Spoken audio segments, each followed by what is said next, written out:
Welcome to Love and Leadership, the podcast that helps you lead with both your head and your heart, plus a bit of humor. I'm Kristen Sharkey, a leadership coach and facilitator. And I'm Mike Sharkey, a senior living and hospitality executive. We're a couple of leadership nerds who also happen to be a couple. Join us each week as we share our unfiltered opinions, break down influential books, and interview inspiring guests. Whether you're a seasoned executive or a rising star, we're here to help you level up your leadership game and amplify your impact.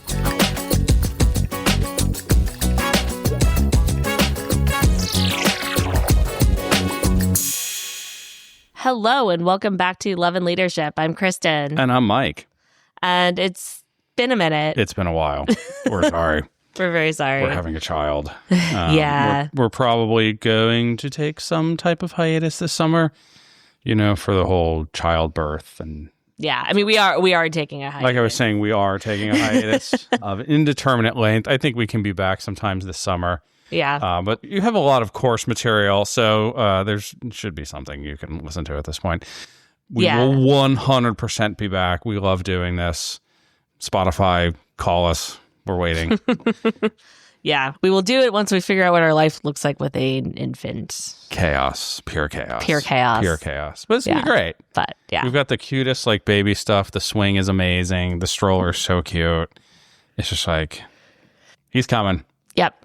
Little leader. Yep, he is. A little sooner than we planned. Which is why I know.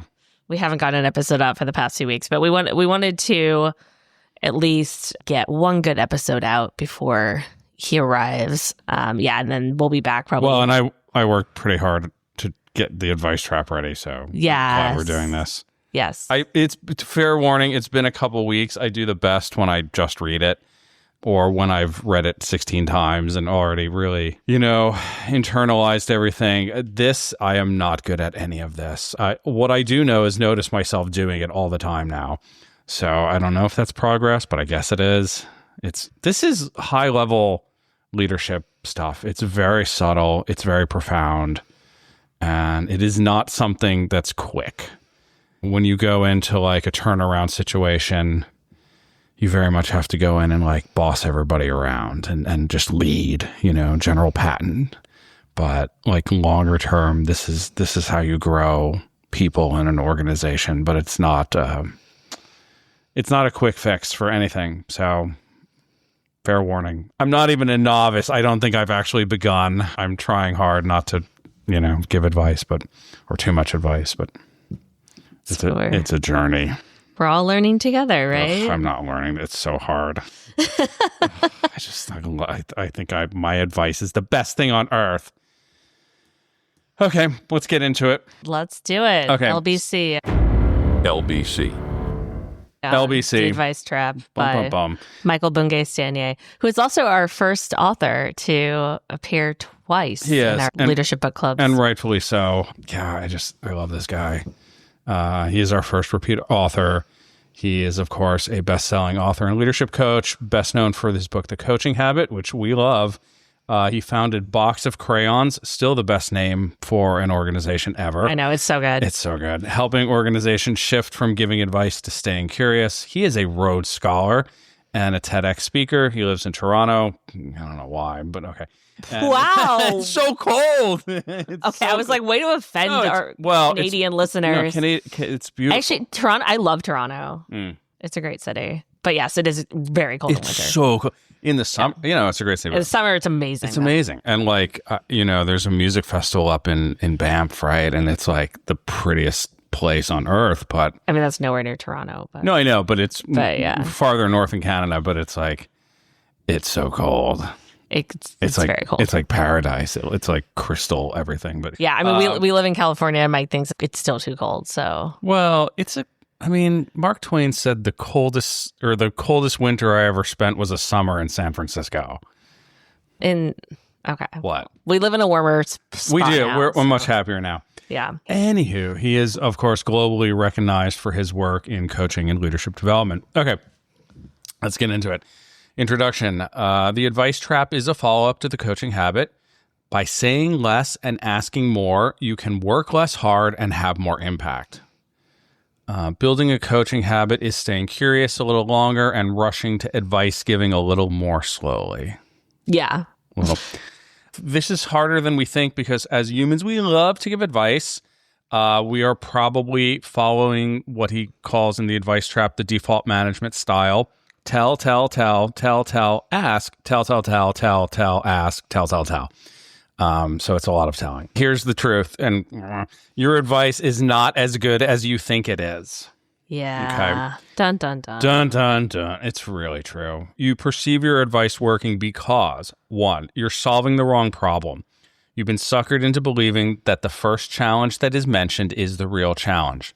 It rarely is. People in your organization right now are working very hard on non-critical issues because leaders have not stayed curious longer.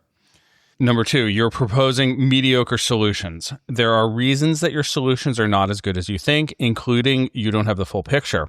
You might have a few facts in an ocean of assumption.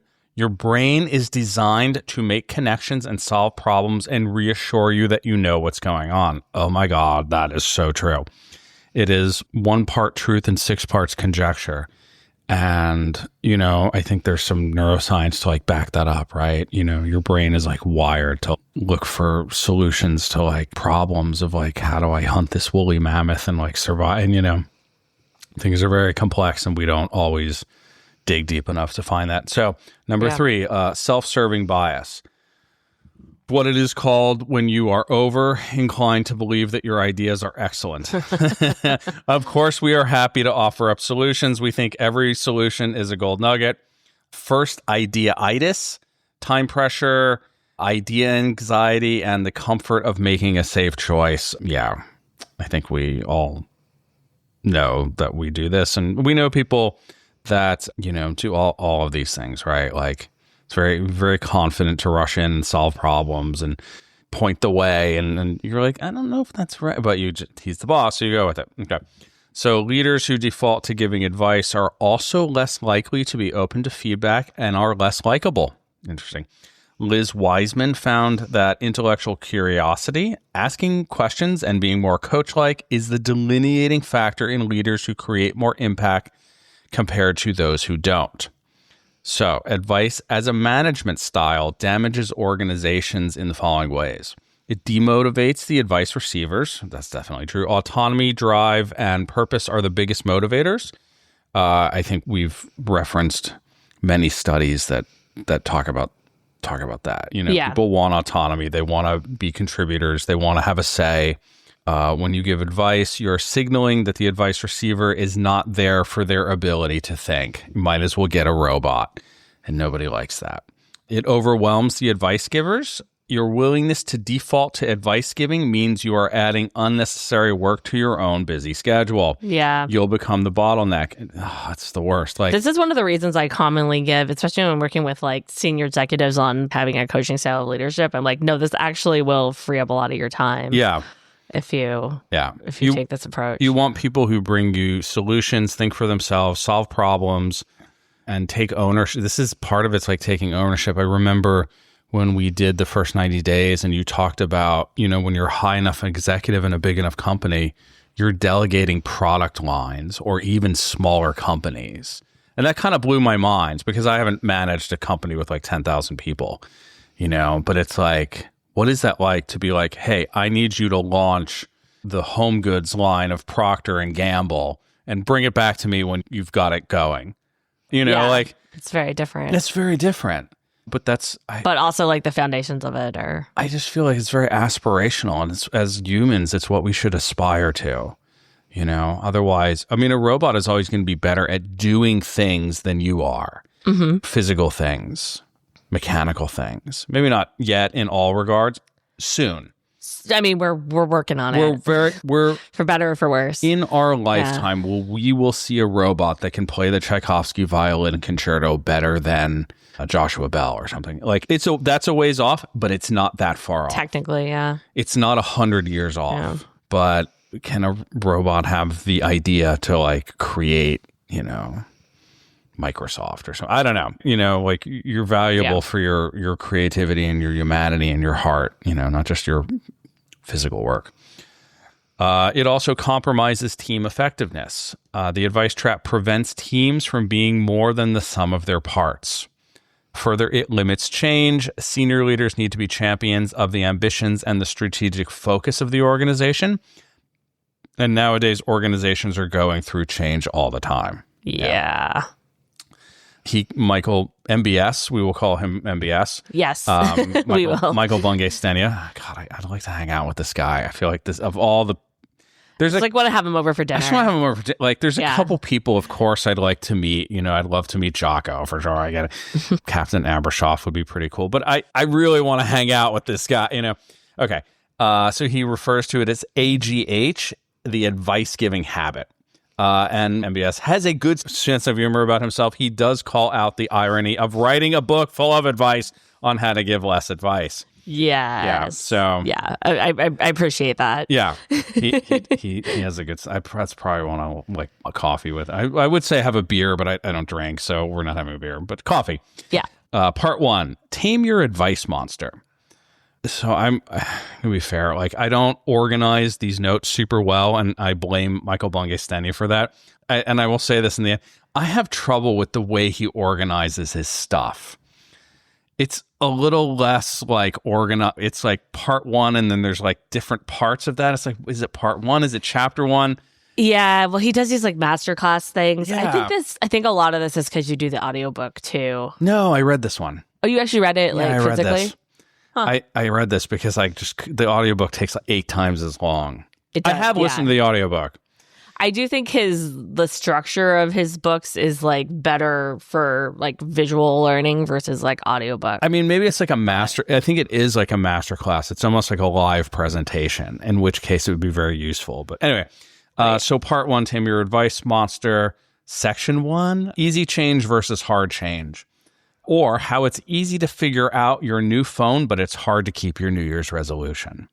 So this section is actually very fascinating. I think we are all very familiar with things that we can learn easily and things that we have struggled with maybe all our life.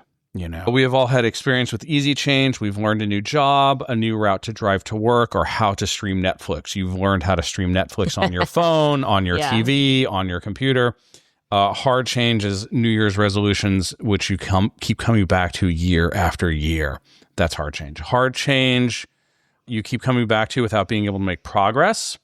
I think this is very individual. There's not a rubric of what's hard and easy. For instance, my wife can learn a new language easier than she can learn to fold laundry. I love you, but it's true. I mean, right? Like, I can't fold a fitted sheet to save my life. It's not true. Just that. Like, like if you make a resolution like, hey, I'm going to do the laundry every week and fold it every week, you cannot do that.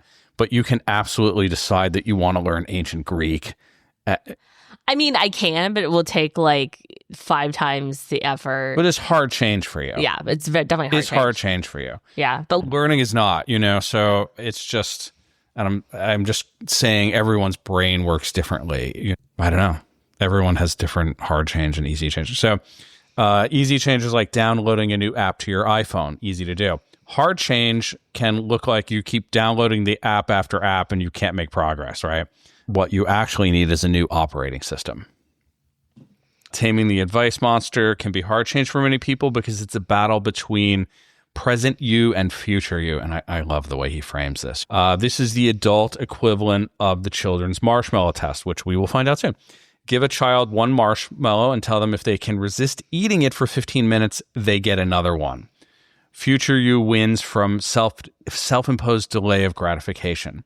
My thinking about that, though, is like how many marshmallows are required to get you to discipline yourself. If it was 20, if I said, can you wait 15 minutes and I will give you 20 marshmallows, would you then be able to discipline yourself? So these are very like fluid concepts, but yeah, the idea is you have to in some way give something up now to get something better later. Yeah.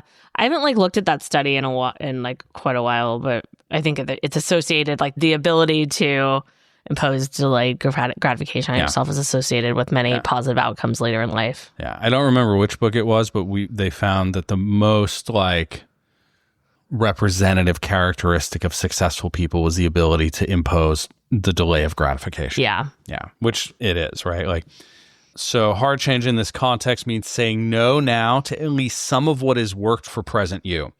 Being committed to change is not enough to tame the advice monster. We must really dig into why we like being bad, because the behavior is not all downside. Small wins for present you. So Michael Bungay Stanier calls this wins not wins, which I think is the best hashtag ever. Wins not wins. It is one of my favorite takeaways from this book. So he talks about the Cartman drama triangle. Stephen Cartman, MD, describes a pattern of 3 everyday roles that we fall into: the victim, the persecutor, and the rescuer. We all play these roles at times and get short-term limited upside, hashtag wins not wins. When we play the victim role, we are stuck, powerless, whiny, angry, and hashtag wins not wins looks like meaning the short-term benefit you get from playing the victim. You are able to blame others for the situation. You avoid responsibility, and you become the center of attention to people who love to play the rescuer role. The persecutor role, you'll be frustrated, angry, shouting, exhausted, and overwhelmed. Wins not wins look like you can blame others. You feel superior. Oh, I love that. So nice, right? Like you just feel like I'm better than. Maintain the illusion of control, and you can be righteously angry. Just hello, Catholic Church. Okay. Sorry. If the slipper fits. Rescuer role. You're exhausted and on an endless treadmill of fixing everyone else's work. Wins not wins look like a sense of noble suffering. Oh, I love that. So good. So satisfying. Okay. And the pleasure of meddling in other people's business. The martyr. Oh, it's so satisfying. Yeah. Okay. With wins not wins, you are seeing, and I love this too, he calls it prizes and punishments of every choice you make.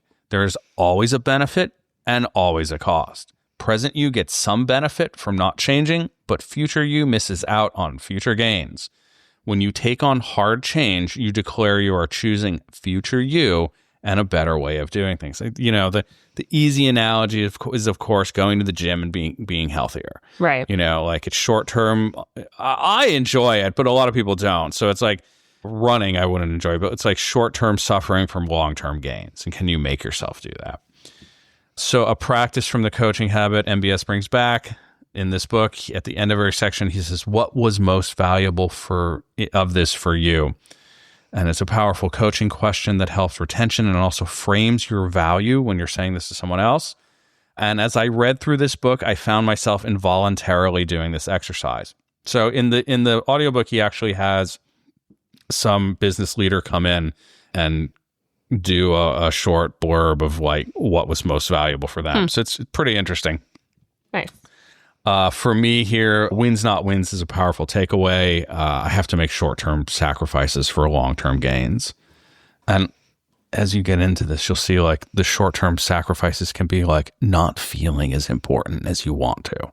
You know, or not like positioning yourself as the guy who has all the answers, or being okay with like, maybe I'm not the one that needs to add value here. Yeah. These are all like ego things that I struggle with. It goes really well with like Marshall Goldsmith and what got you here won't get you there. And like so many of them coming back to adding too much value, which is all about like winning. Right. And I, you know, in my current role too, like I've established myself, and people like look to me for solutions, and it's like, I don't want to give you the solution. Because one, I'm too busy. Two, it's like, I want you to grow and do it. And some of it is like, people don't feel, you know, and especially in the West, we've taught people that they are not there for their brains, you know, and we've become a service economy where it's like just, you know, just customer service. But customer service is actually a lot of problem solving. And when I have a front desk team member who solves problems and does service recovery, that's so large. When they come to you like, this person has a clogged toilet, can you fix it? I'm like, I'm the general manager trying to like manage the budget of a $30 million revenue. Like, go fix it. I don't know, figure it out. Like, but they don't, you know, we haven't trained people that way, or we haven't not just trained, but like let them feel valuable enough to, or like that they can do these things. You know. Okay, chapter 2, how to tame your advice monster. So your advice monster likes to inhabit 3 different personas. Tell it, save it, control it. Tell it the loudest.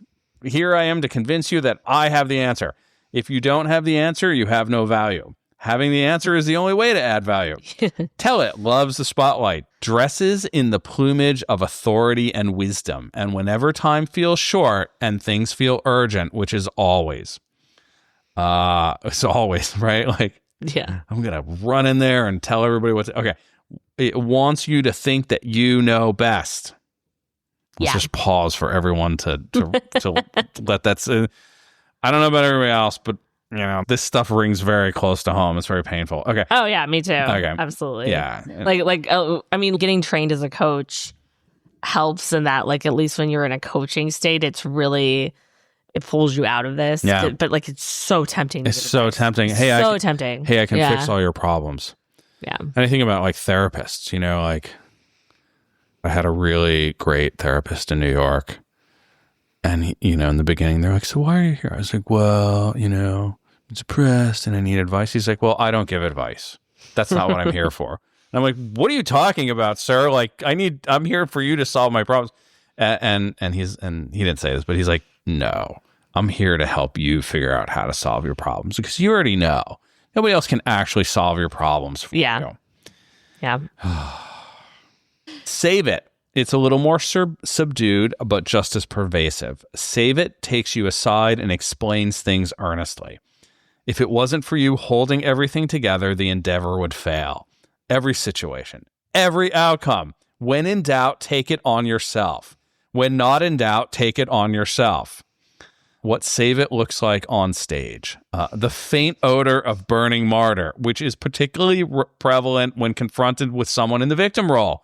You are the most responsible person here. Always. You care the most. No one cares as much as you. Okay. Yeah. You're like willing to make the sacrifice of working late to take on the work to make sure it gets done. And like, that doesn't help. Yeah. Anyone. The faint odor of burning martyr. The faint odor of burning martyr. It's such a good thing. It's amazing. Yeah.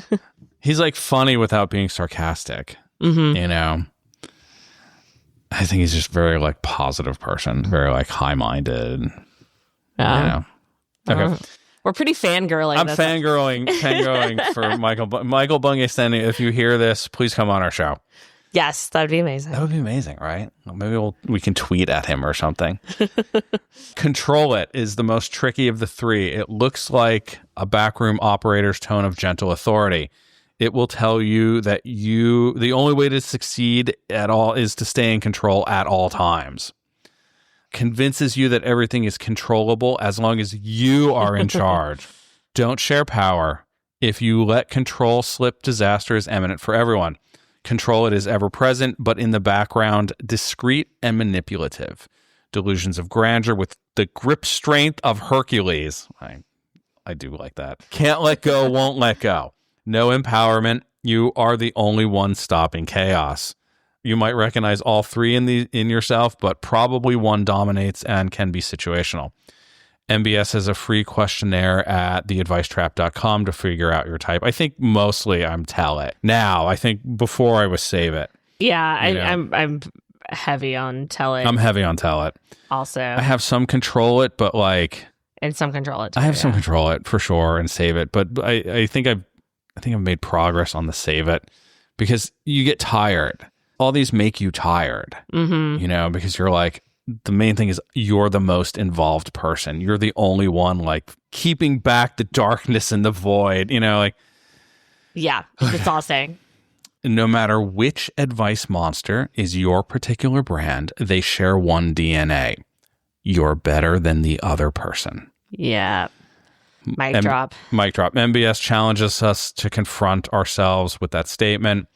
Later, he talks about one of his core values being this kind of challenging confrontation. Like, he's got guts to do that with people. Like, I don't know that I do that with everybody. I want them to like me too much.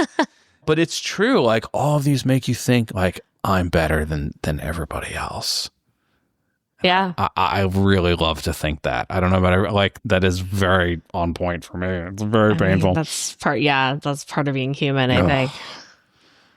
We all have that part of our ego, right? Yeah. The belief behind all these reactions is I'm better than them. You're also saying that the other person is not enough, not smart enough, not wise enough, not good enough, not confident enough, not efficient enough, not capable enough, not resilient enough, and my favorite one, not moral enough. Oh, yeah.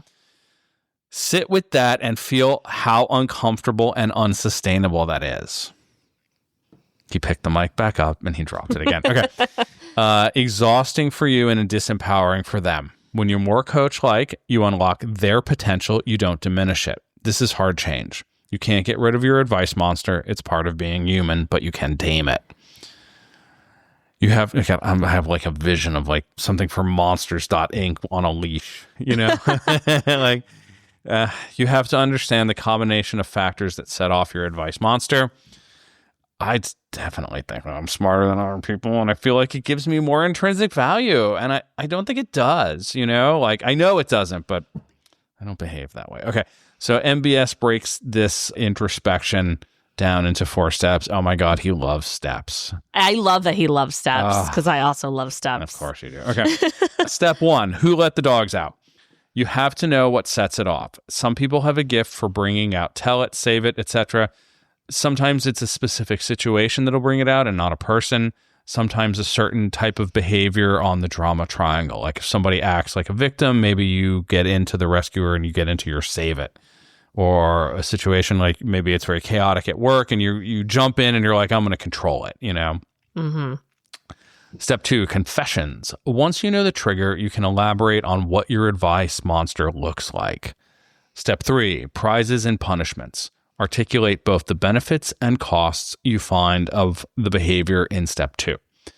Step 4, future you for the win. Here's where we get clear on why it's worthwhile to tame your advice monster. If you don't see the future benefit, it's hard to tame the behavior.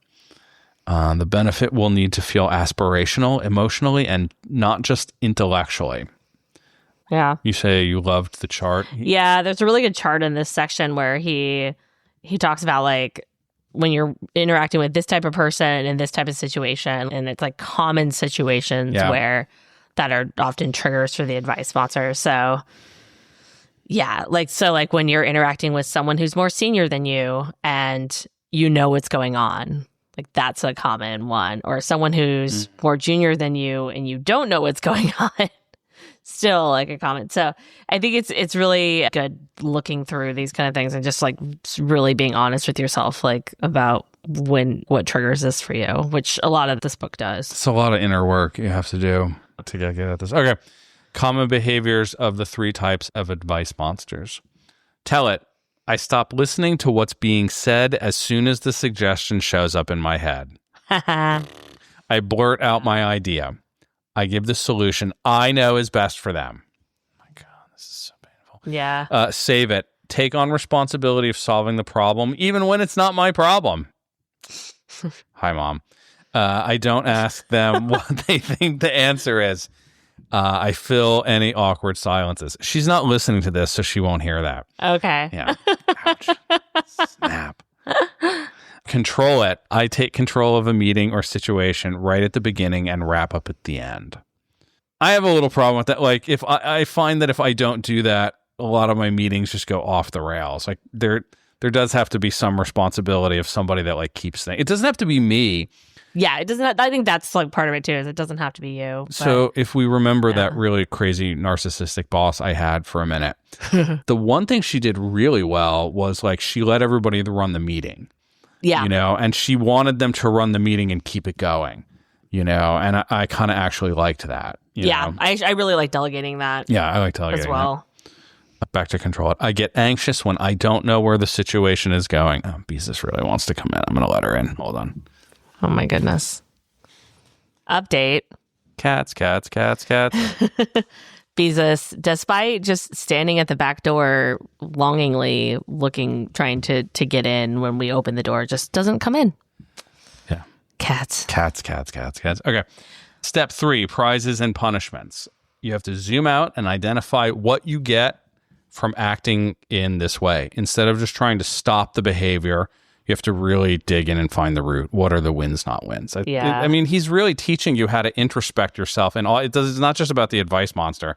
This is how you like make improvement in any like deep area of your life. Yeah, like what is driving it? What is driving it? What is the root of the weed? Yeah, because we're getting something by doing like even very like self-destructive actions. You're getting some kind of short-term benefit from it.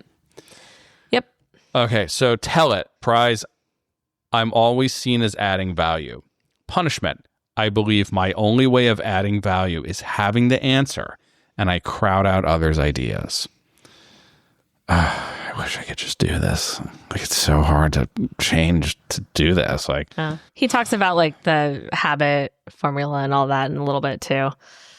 But yes, it is hard. It takes a lot of work. It's hard. Prize. I'm seen as the smartest person in the room. Punishment. I don't let anyone be smarter than me, and I limit the potential of my team. I mean, this makes me uncomfortable, and it's supposed to, right? Like, prize. I keep things moving fast. Punishment. We don't spend time figuring out the real challenge. Save it. Prize. I believe I'm the person that knows what's right.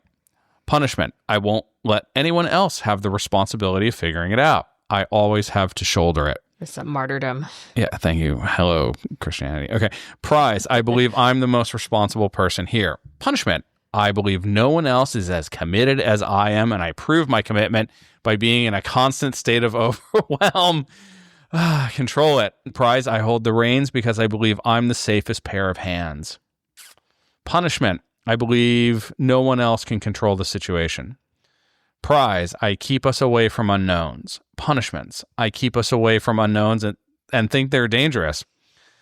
Prize. I protect us against chaos. Punishment. I pay the price for constant vigilance, and I don't let others manage their own lives. This is all good in parenthood too, I bet.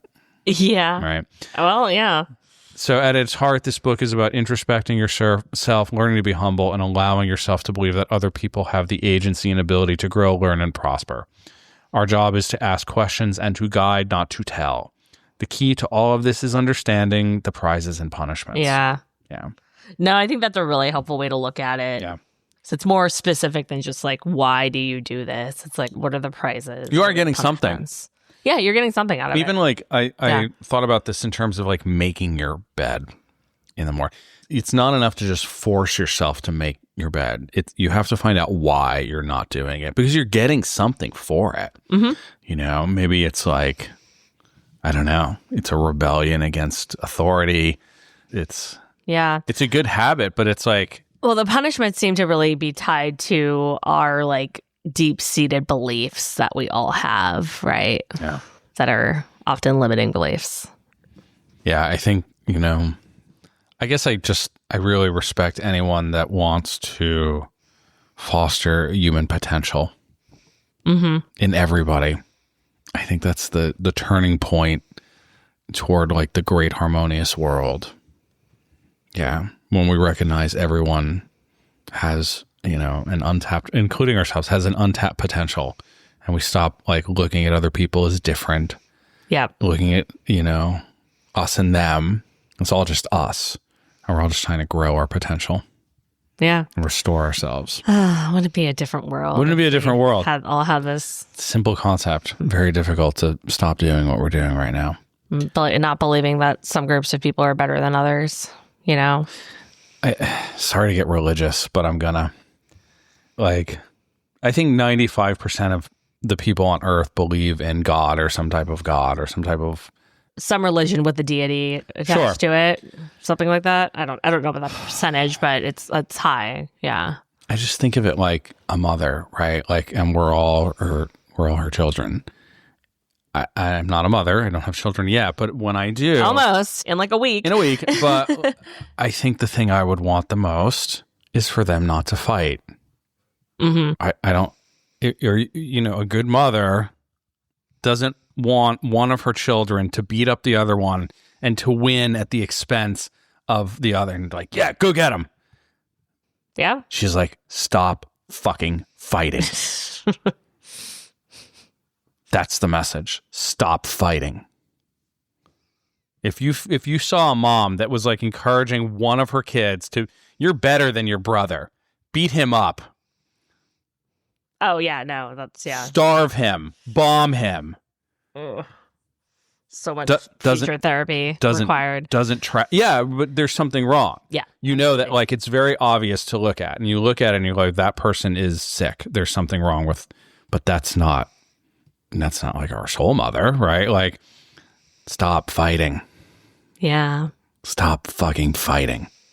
It's like Peaky Blinders. No fighting, no fighting, no fucking fighting. Any Peaky Blinders fans know the scene that I'm talking about. It's legendary. Good thing we just entered a war yesterday. Come on, man. Like, so we're recording come on, this. Stop fucking fighting. I also love how like we set an intention early on. We're like, this is not a political podcast, and the world is just so crazy right now. It's you can't not comment on some of it. It's not us and them. I'm not a Democrat. I'm not a Republican. I'm not a libertarian. I'm not any of those things. I'm just a person. Let's just start with that. Yeah. We're all human. Start with that. I'm not American. I'm not Russian. Who cares? Who cares? Everybody wants the same thing. Everybody, this is back to John Kennedy's speech, right? We all want the same thing. Peace for our children. Food for our children. You know? Safety for our families and that's not that hard. Stop fucking fighting. Yeah. There's enough food on the earth. There are enough resources. Gandhi said it. There's enough resources for everyone's need, just not everyone's greed. It's not political.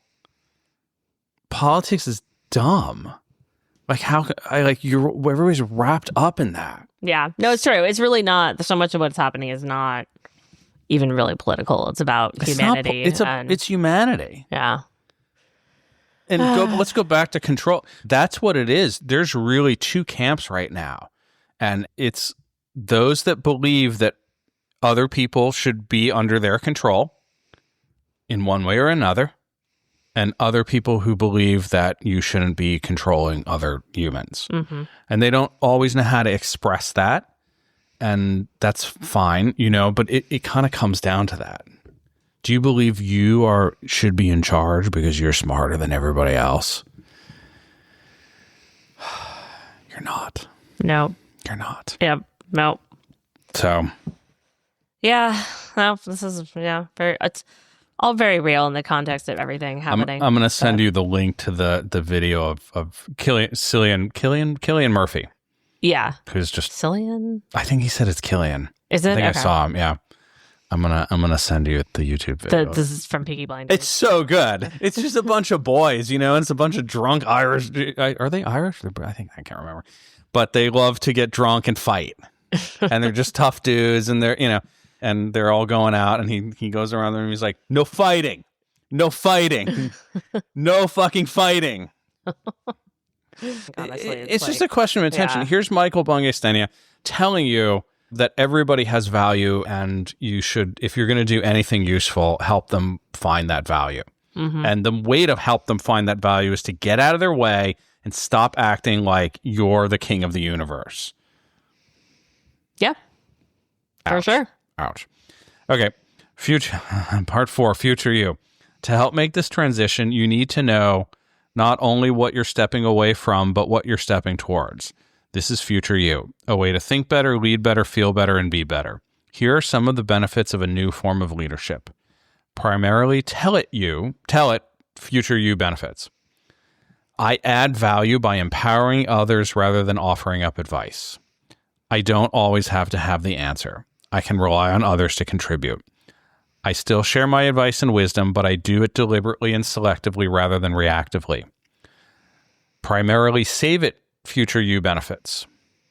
I don't need to be responsible for everyone else's lives. They're adults and they can be responsible for their own choices. I mean, this is therapy 101 or 201 at least. I can support people by supporting them and making choices rather than making choices for them. Primarily control it, future you benefits. I can trade control for empowerment and engagement. I can teach people to drive rather than doing all the driving myself. I can take a back seat. I can let in the unknown, often a source of competitive advantage and innovation. Future you leadership. Where's all this taking you? Future you lives and leads from a place that is more empathetic, more mindful, and more humble. They make you smarter, more human, and more effective. Empathy, mindfulness, and humility. Empathy means being other-focused. Mindfulness means that you're less reactive to what goes on around you. You create that tiny pause between stimulation and response. Mindfulness means having a deeper sense of understanding of what's real about the situation you're in. Empathy is a greater sense of what's real for the other person. Mindfulness is a greater sense of what's real about the situation. Humility is a greater sense of what's real about you. Again, mic drop. I mean, that's like, it's so hard to describe humility, right? But there it is. It's a great, humility is useful, is the useful opposite of your advice monsters. I'm better than the other person DNA. So the etymology of the word humble is the Latin word for ground. Which makes sense. Yeah, right. MBS encourages us to practice and recognizes the road. It will be very up and down. And I like to quote from the campy 1980s movie Remo Williams from his Korean master who was not Korean, so we can't do that anymore. But anyway, great, funny movie. Chun says, perfection is your road, not your destination. It just stayed with me for like 30 years. So part two, I mean, it really kind of sums it up, right? Like, yeah. No. Part two, stay curious longer. Yeah. This has all been the first like third of the book, basically, but it's so... The first third of the meat, and then he just kind of goes through his lists and exercises and masterclass. Yeah. That's it. You know, like you could stop there, and the rest is just like him going through sample exercises. Yes. Which annoys me, to be honest. It really kind of annoys me. It's just like, I got it, sir. Let me work on it. But that's me. And he'd probably like that. He'd probably be like, good, go do your thing, you know? Part two, stay curious longer. Coaching, it's simple. Your job is to be curious. The practice has clear, useful tools, a definition, 3 principles, 7 questions, and 3 ways. This is what I fucking hate about Michael Williams. We combine, and then even then, it would just be like, list it, dude, list it. But he doesn't list it. He goes into some like weird. Okay, we combine them and the 8 ways to ask them well. It's actually, oh my God, I can't even keep track of the like. Well, the 7 questions and the 8 ways to ask them well are straight from Coaching Habit. Straight from Coaching Habit, yes. Yeah. It's actually not simple. And I say, oh my God, does MBS love numbering stuff in a non-logical, asymmetrical way? I bet he's not that good at math. Like, this is a dude who he's a lawyer. Like, he studied law and English and that kind of thing. Math guys have very like orderly lists and bullet points. And it's like, you know, the headings are 1, and then it's A, and then it's a big A, and then it's a dot. He doesn't do that, you know. It's very like lyrical almost, like. I mean, fair. I mean, I don't have the organization problems that you do with this book, but I do see how like he used a lot of big headings, a lot of like things. Yeah, it's not necessarily like. Yeah, but you are more on the language side than you are the math side of things. I don't know about that. Really? Yeah. I mean, it's heavy, but I feel like... No, I mean with this, but I just mean in like your studies and learning. I mean, at this point, yeah. Yeah. But that was not always the case. Really? Yeah. Yeah. But yeah, no, I actually like his of course you do. Okay. 1 definition, 3 principles, 7 questions, 3 combinations, 8 ways to ask them well. It's like, do I have to learn all those? Do I have to keep track of them? Okay. Yeah. And I think we can do these pretty quickly because these are really covered in. They're covered in the coaching habit. Recap of the Coaching Habit. You know, it helped me to go through this even more than it did just in the Coaching Habit because it really codified what I was looking for. So anyway, stay curious longer, rush to action, and advice giving a little more slowly. Coaching focuses on the process, not the outcomes.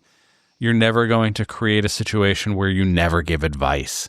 Think of it as an overdeveloped muscle. We have to work the underdeveloped muscle. Curiosity, which is awesome. Yes, I love that. 3 coaching principles: be lazy, be curious, be often. Being lazy is a provocative principle, as we've all been conditioned to think that working hard is the way to success. It's not. Yeah. It's, as we see nowadays, the part we need to be lazy about is jumping in and solving other people's problems for them. I have improved a little bit on that. I will say I've noticed myself being a little more reticent to like solve people's. Being curious is the essential principle. This is where we should work hard. Genius. Okay. Being often is the most radical principle. It blows up the idea that coaching is an occasional hierarchical formal event. Every interaction can be a bit more coach-like. Mm-hmm. Science tells us that even a half-second delay can make a huge difference. It's genius. MBS goes through the 7 questions again. The kickstart question, what's on your mind? The awe question, and what else? The focus question, what's the real challenge here for you? Remember, the for you is so important. I do use that one a lot now. The foundation question, what do you want? The strategy question, if you're saying yes to this, what must you be saying no to? The lazy question, how can I help? The learning question, what was most valuable here for you? I like that one too. Yeah, these are the 7 questions. It's really funny. He says like in here that one of his first drafts of the coaching habit actually had over 100 coaching questions. Of course it did. And he's like, it would have been disastrous. 100 questions, 33 subheadings, 42, iambic triameter. Oh my God, okay. It's like, yay for editing and revision, Yay right? for editing and revision, okay. Yeah. What I didn't super get in the coaching habit that I'm starting to get a little bit more of is combining these questions into combos, like a jab, cross, hook, the focus combo. What's the real challenge here for you? And what else? And what else? The bookends combo. What's on your mind? Conversation. And then what was most useful here for you? The awe combo. Ask any open-ended question like, what do you want? And then ask, and what else? And then just keep asking that question.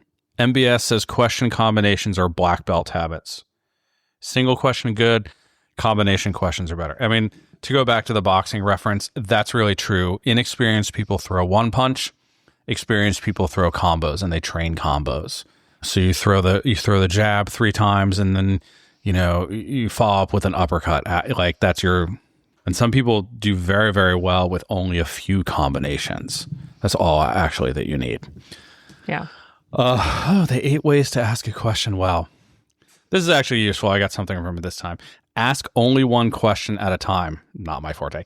Cut the intro and ask the question. I'm getting better at that. Don't ask fake questions. For instance, have you thought of?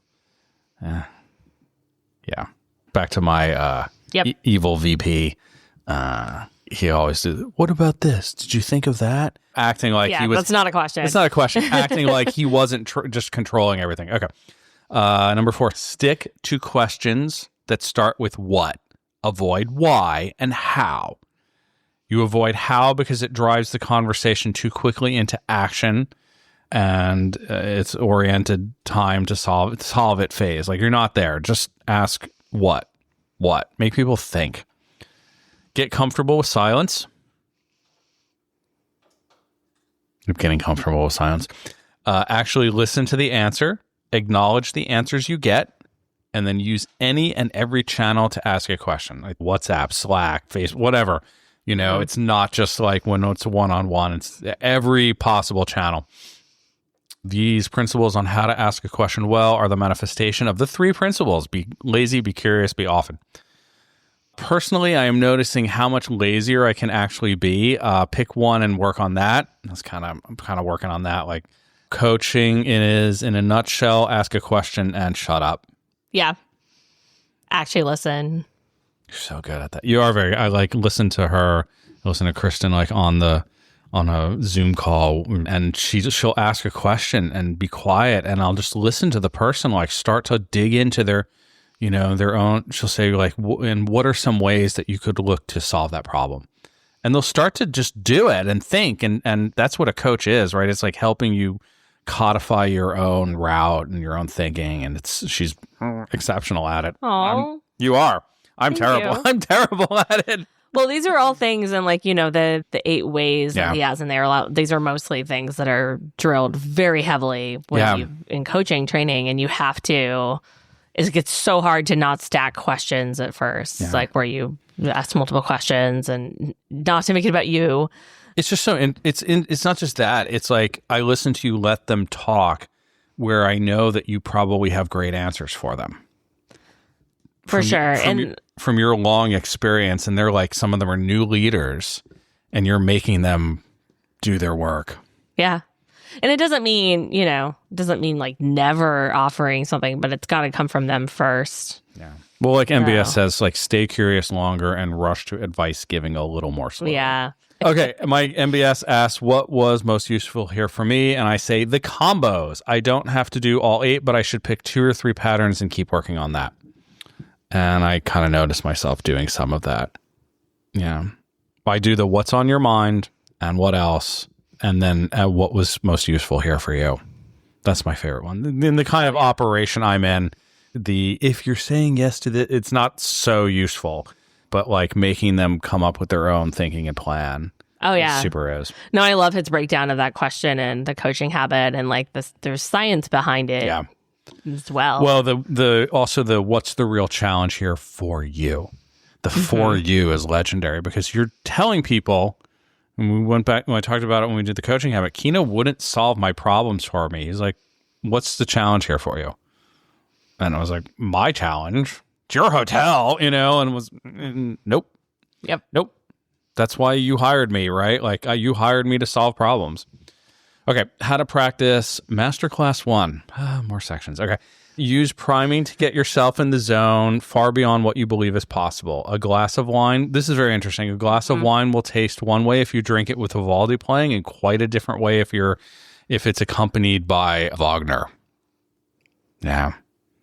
Interesting. It's very interesting, but it's true. Like, and that's why, good chefs will set the vibe, the mood, the colors, the way the table, like everything influences your perception. So you can use a keyword to prime yourself. For instance, I think when I haven't been doing this, you can, when you start to notice your advice monster, you can use a keyword that will cue you to be lazy and curious. Sometimes you win by not playing the game the advice monster wants you to play. You have the best answer. It whispers in your ear, this is how you add value. This is how you save the world. This is how you stay in control, how you stave off failure, how you show your quality. You must always have the answer. Don't play the game. Yep. More lists. The 6 fogifiers. Foggy as in foggy bottom. There are 6 ways that people trip themselves up and fail to uncover the real challenge. Twirling. The first thing they tell you might be many things. Best guess, a starting point, a half-baked solution, or a stab in the dark. It's rarely the actual challenge. Coaching the ghost. The spotlight needs to go back on them. When they start talking about somebody else, this is a distraction. Don't become part of the drama. Yeah, this is the for you, and those questions really helps. And the focus question really helps focus that in on them, because it's going to be very, otherwise it's just a distraction. Yeah. Settling. It's not a bad conversation, but in your bones, you're missing the point. Don't settle and start to control it or save it. Push back, but push gently. And that's like your intuition, right? Yeah, for sure. When you're in a when you just there's something deeper there. Yeah, or you might actually know. Popcorning. A proliferation of challenges show up in a single conversation when you ask what's on your mind. A multitude of problems emerge. Pop, pop, pop, pop, pop, pop, pop. Remember that figuring out the real challenge is their job, not yours. Legendary, MBS. You can always say out loud, there's a lot of challenges on the table here. Then resist picking where to start. Ask them, of all of these, which one is the real challenge here for you? Big picturing. This is a situation where they may be talking about interesting things, but the person hasn't made it personal. There's no I or me in the description of what's going on. When you can't get past generalities, big pictures, and conversations about us, them, and we, there's no skin in the game. Use the focus question. What's the real challenge here for you? You can say, this is important, but it's still pretty high level. Move from generalized to specific, from abstract to personal. Yarning. This is where they tell the story of Odysseus and his journey home from Troy. Even when it's a great story, you are just being yarned. You might have just asked what's on their mind, but you didn't mean for them to tell you everything. The level of detail is extraordinary. The context they're providing is exemplary. It's too much. Remember that you can coach someone successfully knowing little to nothing of the specifics of their situation. In fact, sometimes being ignorant of the subject matter is an advantage because you can't offer up a useful technical solution. They know it after all. Make them go back to the meat of it. What's the challenge here for you? You must interrupt and stop the madness. You can even say, I'm going to hold you there. Yeah. This is a big one. Yeah, for sure. People will default to just jumping into detail, and it's not necessary. And this is, I coach people across all sorts of different industries, and I've really learned that, I don't need to know the details. You don't need to know the industry. Yeah, to help them work through it. For sure. Oh. Jago talked about that at one point. He I don't know if he's still doing it, but in part of his business, he would connect businesses with leaders. They needed leaders, and he would connect them with veterans who would come in and either be a consultant or are the right person for the job. I think he was helping veterans get jobs, and people were saying, well, they don't know anything. He's like, they don't need to know. No. They're going to learn that part of it, Yeah. How do you know when you've found the real challenge? There is a sense of arrival, like Simone Biles landing her vault. You can still stay lazy by saying it feels like this might be it, but let me check. Is this the real challenge here for you? When they find the real challenge, two things happen. You can see the moment of insight on their face, followed by a nanosecond later by their body language that screams awareness. So from there are two paths. They are thinking, when can I get out of this conversation so I can actually get going? Which is great. That's what you want to see. Yep. Or they found the real challenge, but they don't immediately know what to do here. Resist the temptation to rush in. Ask the foundation question, how can I help? What do you want from me here?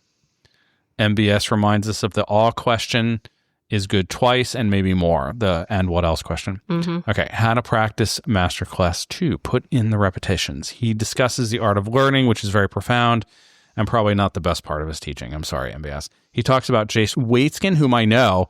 He's Marcelo Garcia's first black belt in Brazilian Jiu-Jitsu. Waitskin was the subject of the movie Searching for Bobby Fischer.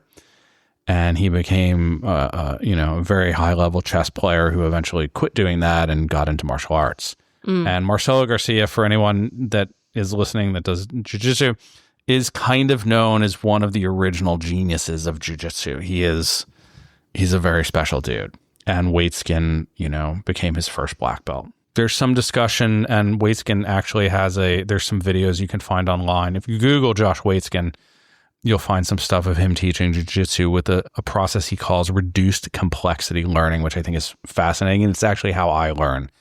So, when I was learning jiu-jitsu, there's dozens and dozens of submissions. And, class, honestly, it's not taught well. It's very disorganized. And when I stopped trying to do this choke and that choke and this leg, and I was just like, I'm just doing Kimura for the next year. And I was like, I started to make progress. And the video you'll probably find online is Josh teaching I think it's a New York Times reporter, just how to do guillotine from every position. And he's just looking for guillotines. And the guy makes progress in a week, right? So reduce the complexity of the learning, right? I'm learning sword fighting right now. I'm just doing, I'll do one drill a day. Yeah. Some people learn differently, but that's how I learn. Yeah, definitely me too. Yeah. And I've actually heard that there's a Russian school of chess. They work backwards and they start you with only two pieces on the board, like the king, the opponent's king, and your king and queen. And they make you checkmate with those two pieces. And then they'll add a pawn, and then they'll add two pawns, and then they'll add a knight. And they'll just keep adding pieces, but they don't start with all the pieces on the board.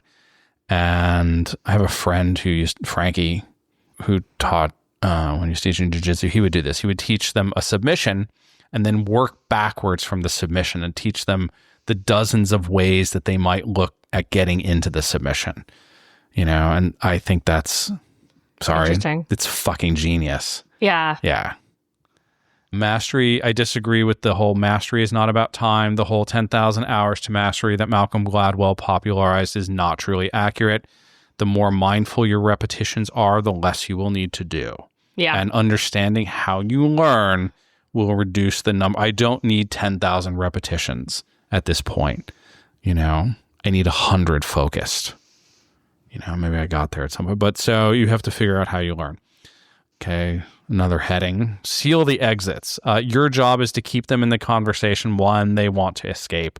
In the coaching habit, he introduced TERA, T-E-R-A, a way of understanding and manipulating the neuroscience of engagement. This I've been doing a lot more. It's very interesting. I love it. So it's an acronym for the 4 drivers. Tribe. Are you with me or against me? And it's very interesting the way you can teach people safety. Expectation. Do I know what's about to happen? Rank. Are you more or less important than me? And autonomy. Do I have a saying in this or not? When the terror quotient is high, the brain gives the all clear that it is safe, a safe situation. People lean in, access the smartest parts of their brain, see the subtlety of the situation, assume positive intent, and give you their best self. Here are some tactics for improving the terror quotient. Tribe. Use small words of encouragement. Yes, nice, great, lovely, excellent, right, spot on. Look for opportunities to use we and us. Acknowledge how they might be feeling. Expectation. I've been doing this a lot, actually. Show them the future. You do this by creating mini milestones and using stage directions. Let me ask you a question. I'm going to interrupt you here. Saying that makes people feel safe. Mm-hmm. They know what's about to happen, even though it's a little abrupt and you're telling them, I'm going to shut you up and talk, and now I'm going to talk. But you do it in such a way that the brain actually feels safe. Let me jump in here and add my idea. These are almost subliminal and allow the other person's brain to orient and know what's happening. You can use numbers. We've got blank number of things to cover. We've got 10 minutes left in this conversation. And that was something in, I think, Chris Voss's book. It's like, hey, do you have 2 minutes? Yeah. Oh, I have 2 minutes. So they know, Yeah, they know what to expect. Yep. Yeah, he has a great little resource and the resources you can download. That's kind of a summary of this, but it's like a framework for how you can interrupt someone. Yeah. So you can ask a question, and it's like that. You just jump in and be like, I'm going to interrupt you there. It's like, announce your intention. She's like, I'm just going to let me explain the action, which is jump in, interrupt you, cut in here, stop you there, hit a pause button, and then show that it will be painless. So use words like quickly, briefly, for a moment, and make it clear that it's so that they can stay curious, or so that you can stay curious. I'm going to use that. For a moment, let's not talk while other people are talking. Yeah. My current team, they're like, no, they like to talk. Everybody likes to jump in. And it just devolves very quickly into just everybody talking about whatever's on their mind. You're creating limited choice. Don't be a source of mystery. Tell them what's going on. You can even say, I'm lost in this conversation and I'm not sure what's happening. Mm-hmm. He's very blunt in a way that I'm not as comfortable doing. And he's probably a more easygoing guy than I am.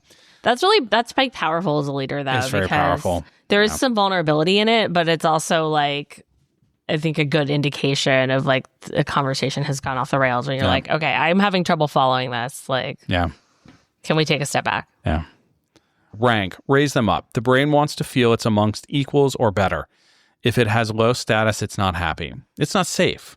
Our brains are wired for a time when the higher you were in the tribe, the more chance you had to survive. You had food, you had access to resources, and you had the ability to reproduce.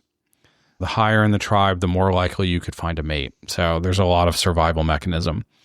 It's not about false flattery or insincere charm. Let them go first. A great phrase to use is, I've got some thoughts, but before I share my ideas, what are your thoughts first? Here, MBS reminds us that rank is about power and control, and it's worth noting where you fall in the demographics. I talk about this a lot. Yeah. These demographics should inform how and when you lower your own status. For sure. As a white guy with blonde hair and blue eyes, I give away all of the power I can. I don't encourage a female leader who's Hispanic to do the same thing. Yeah. I mean, it's up to her, but it depends on your situation. It depends on your situation, but for some people, it will not be the best thing for you to give away power. Other people will take more than you give. unfortunately. Yep. Yeah. No, I appreciate that he brings us up. Yeah, for sure. It's and he's a, he's tall, he's skinny, he's white. Like, he knows that, and his practice. And I think we need to be able to talk about that without feeling uncomfortable. Mm-hmm. Yeah. Not everyone should give away power in the same way. But I try to, because I'm conscious of, like, I get a boost just by how I look. And that's not fair. And I'm not super comfortable with that. I want to earn my respect. I definitely haven't had an easy time, but it's like, I'm not into that, treat people equally, but that's not the reality. So have you ever seen Space Force? Yeah. Yeah. There's a very funny, like, Michael Scott. It's not Michael Scott. It's Michael Scott. is talking to, I can't remember, who's the coach from Glee, right? So she's Oh my God. I'm looking at everything. She's amazing. Name. She's the general of... She's so funny. I can't remember if I think she's in charge of the Navy or something. And Michael Scott says something, I don't remember what he says, but it's very innocuous. And he's actually showing her some respect as a woman. And she's like, if you acknowledge my gender again, I'm going to, like, shove my fist down your throat. And he's like, noted.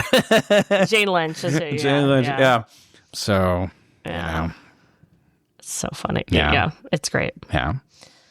And that's how she, like, but I thought it was actually very telling. It's like, that's how she maintained her power in a place where, like, probably every man wanted to take it away from her. Mm-hmm. And most people probably thought that she didn't deserve. We see it right now. We saw all these, like, generals fired who were women or men, and everybody's like, they DY. Okay. Are they? Or are you just a racist? Okay. But so her very smart, approach was like, you can absolutely not take an ounce of power from me. I'm going to stand in this position and I will punch you in the face. Good for her. So here MBS talks about Charles Duhigg's The Habit Loop. Cue, the triggering moment or contextual instance that sets off behavior. The behavior itself, and then the reward, a dose of dopamine that tells the brain to do that again. Yeah. I use this all the time in coaching. Really? I'm not good at this. Well, it's a really helpful way to make any, like, behavioral change, because, like, understanding like what is the trigger. And I think he talks about this in the coaching habit as well, and he breaks it down a little bit more, like what, like, the cue, like, actually, like, specific elements that trigger it. Like, is it, like, specific people, or being in a certain meeting or a certain time, or, like, there's all sorts of, like, factors to that. But figuring out a common trigger for the behavior you're trying to change, what you typically do, and then what you're going to do instead, and being able to tie that to, like, specific triggers, cues, is really helpful in terms of actually being able to make the change. For sure. Yeah, it's super useful. How did I get here? Why am I here? Am I in the same situation? And you are, right? It's the same things that, like, it's like therapy is very much at the heart of, like, figuring out, like, why you're making bad decisions. Mm-hmm. There's something there. He's saying to be more coach-like has to feel good or you won't do it. Celebration is somatic. It's in your body. I had a jiu-jitsu coach that after class made us walk around in a circle for a couple minutes with our hands held up like we want to fight in the UFC. He was in the UFC. And even though, like, I kind of thought it was funny. First of all, it's hard to keep your hands over your head after a 90-minute jiu-jitsu class. But he's instilling some somatic, I won, I can win into you. And if you watch fighters at the end of a fight, they throw their hands up even if they pretty much know they didn't win. Right? Yeah. So, yep. Seek saturation. Your job is making coaching an everyday interaction. I find this section a bit redundant. He discusses, again, the standard weekly one-on-one meeting being very, very demoralizing and more about compliance and control. Taking a coach-like approach can revitalize the experience for everybody. It's important to know that coaching and feedback are often collapsed into the same category. They're actually quite distinct. Coaching is the ongoing act of staying curious and, in doing so, enabling the other person to do the work. Feedback is when you need to initiate the conversation to share your point of view on a situation, often something that didn't go well. Feedback can be integrated into coaching conversations. After you've told them what happened, the impact of it, and what you want them to do differently the next time, you have a chance to be more coach-like. Having heard the feedback, what's on your mind? Yeah. Genius. This is what's most useful here for me, coming back to coaching conversations just in everyday life and all the time. If you don't do it all the time, you're not going to do it in your one-on-ones. How to practice. Masterclass 4. NBS references Daniel Kahneman's work, Thinking Fast and Slow, in reference to giving feedback. While we think that the organization with the fastest feedback cycle would win, the science says there's more to it. Delaying feedback slightly produces better long-term learning than providing immediate feedback. The insight is that when feedback is immediate, it melds to become part of the experience itself. And if it's delayed slightly, the gap creates spacing, which improves retention. Yeah, I thought this was really interesting, actually. Yeah. Because it is, this is usually not what happens. Most people wait way too long to give feedback from the situation. And it definitely loses its power if you wait too long from when the actual behavior happened. But this is, I think, important too. If you do it too fast. Yeah, for sure. It melds into the... Yeah, so I found that interesting. Yeah. So, to be honest, I'm mostly kind of annoyed by his master classes. I just want to practice this and draw my own conclusions in my own life. And I feel like he's kind of given a lot of advice here. He'd probably agree. I still think he's a genius, though, and I guess this is the point of everything. People don't like to be told what to do. Move away from old fears. Your job is to courageously step into future you. There are 2 levels to attract progress. The first is obvious. Did you tame your advice monster and stay curious longer? The second is identifying the fears that you have that future you will fail using litmus tests for talent. Tell it, save it, and control it. You need a plan when that advice monster crops up. You have to retame the advice monster. He says, we don't rise to the occasion, we fall to the level of our training. And this is allegedly a Navy SEAL, slightly misquoting the Greek poet Archilochus, which is true. I also like what the hell syndrome that he talks about in this masterclass, which is very relatably like you're on a diet and then you get ice cream and then because you already aired, you eat the whole container. You eat the whole container, yeah. So it's like the part of this... Screw it, I'll do it, Yeah. Part of like learning skills and integrating new habits is you have to recognize that like you're going to slip, you're going to make mistakes. It's you like all plan. about... Yep. And you need to plan for when that happens. You need to plan for when that happens. Yep. Yeah. And it might be like, hey, I've lost control of my diet for today. I remember one time I lost a lot of weight. It was like 50 pounds. And I was working in a restaurant with the most delicious food ever. So it was very impossible not to have a day where I would just gorge on egg rolls. Right. But I was like, I knew that was going to happen for one day. I knew it was probably going to happen for the day after. But if it happened 3 days, I knew I was in trouble. And I had to I had to drag myself back. I was like, nope, can't do it the 3rd day. So I was like, I knew I would kind of allow myself to slip because you're going to slip. But I didn't destroy my journey. I was like, 3rd day is going to be back, Yeah. Yep. Part 3, master your coaching habit. So a box of crayons has 6 core values, which I think are very cool. Be generous. Okay. You can be generous with your silence. Mm-hmm. It's like holding space. Mm-hmm. Generous transparency. Like being honest about what's happening for you with others. Mm-hmm. And generous with your appreciation. Yeah. Be hearty in your approbations and lavish in your praise. Yes. Be vulnerable. Yeah. So and part of this is like be willing to be coached yourself. Yeah. Challenge yourself as much as you can in conversations to be clear about how you want to work together. This might look like telling people the truth about yourself, like, I'm loyal, which can be great, but it also means I may not challenge you as often as I might. Yeah. And you can also self-coach. So you can do a lot of like these same principles on yourself as well. Be a student. Here he references 52 Teachers, The Year of Living Brilliantly, an online course where you get like some sort of like short teaching segment every week. I actually loved this and I looked it up and I wanted to do it, but it seems to be under reconstruction. Yeah. So Be an advice giver. If you're going to give advice, do it well. It's not all coaching all the time. Start by knowing the right moments to give advice. You want to reduce the because I said so, it must be right aspect of advice giving. Also probably good for parenthood. You can say things like, here's my best guess. I might be wrong. Mm-hmm. Yeah, it's like softening it.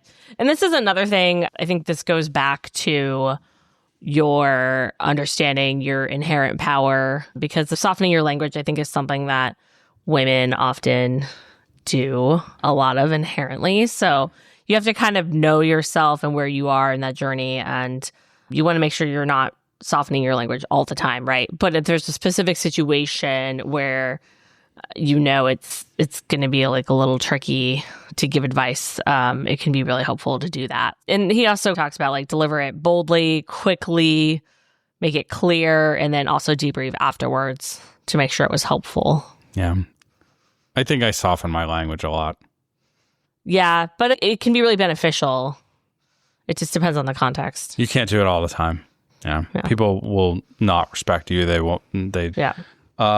Next principle, be naked on stage. And this actually has a real life example. MBS was in a play, I think in New Zealand or Australia, where he was from, where there was like full nudity and when he was in college or something like that.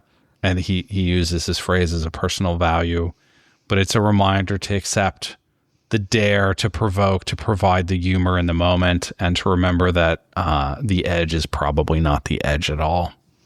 Yeah, I'm unsure of the actual sixth value because the organization of this list is weird.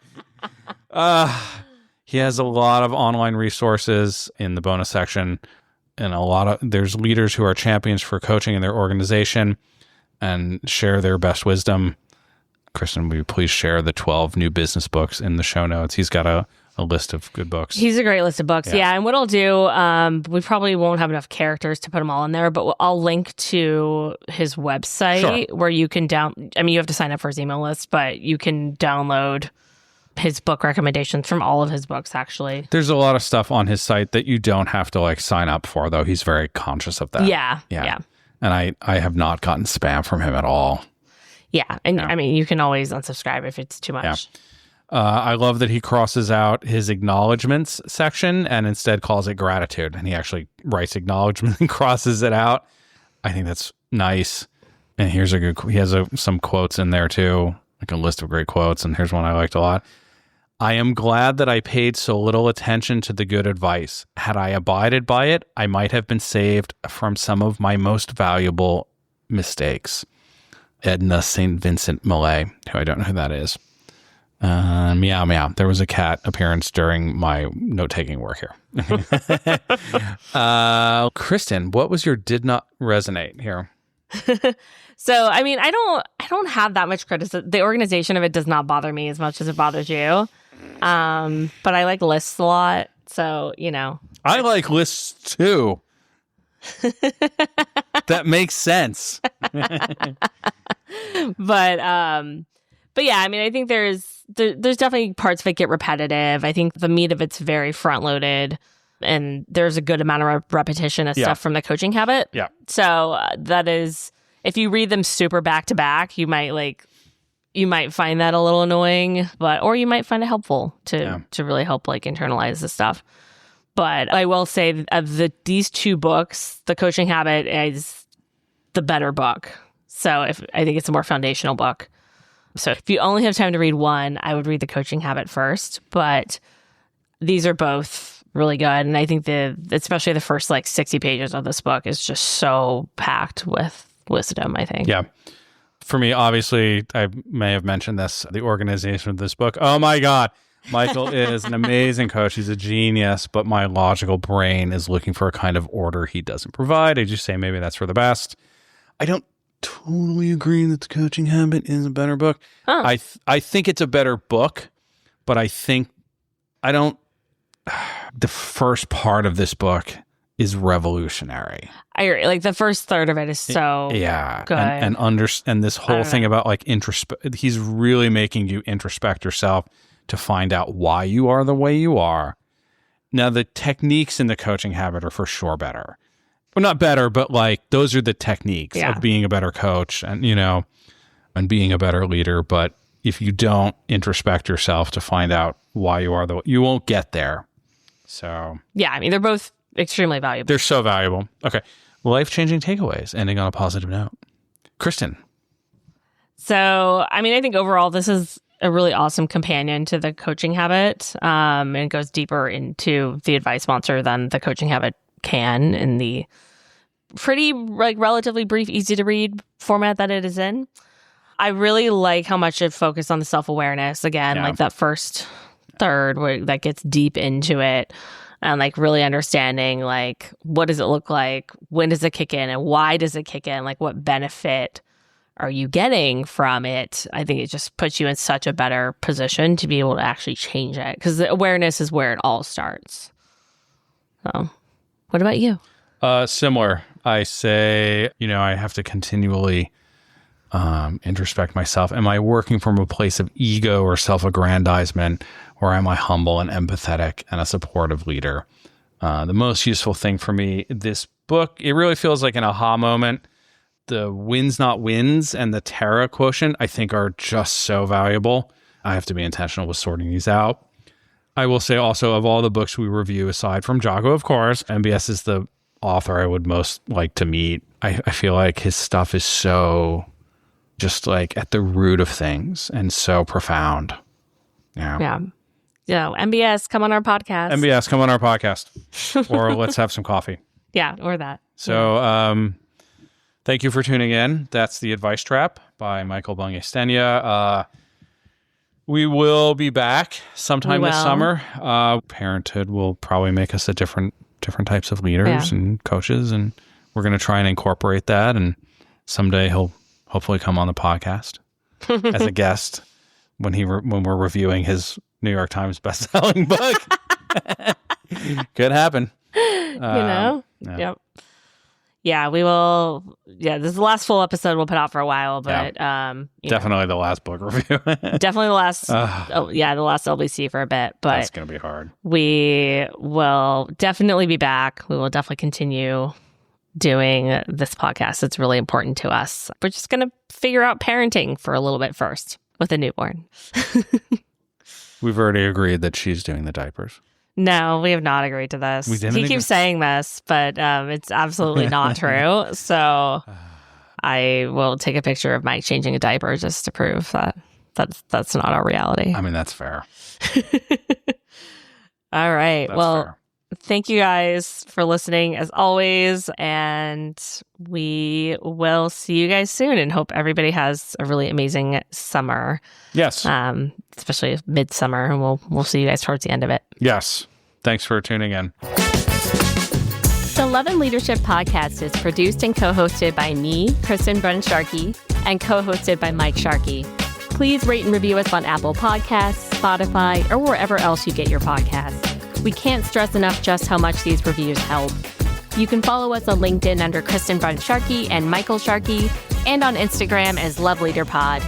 You can also find more information on our website, loveandleadershippod.com.